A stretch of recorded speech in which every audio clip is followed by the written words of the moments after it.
宝宝不爱喝凉茶怎么办？今天咱们就用罗汉果和菊花跟大家分享一款果冻版的凉茶糕，口感 Q 弹爽滑，清凉润喉。罗汉果用力掰开，取1/3就可以啦。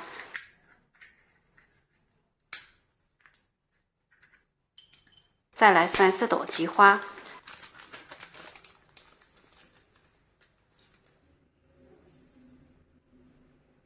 ，10个冰糖。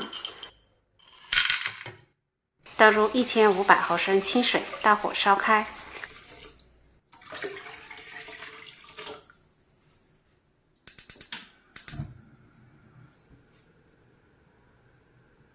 筷子搅一搅，冰糖化得快些。煮开后，先关火，盖上盖子焖10分钟，将罗汉果、菊花味充分泡出来。10分钟后，将罗汉果、菊花都捞出来，不要。我们只要水就可以啦。加75克白凉粉，搅一搅，中火烧开，烧开了就关火。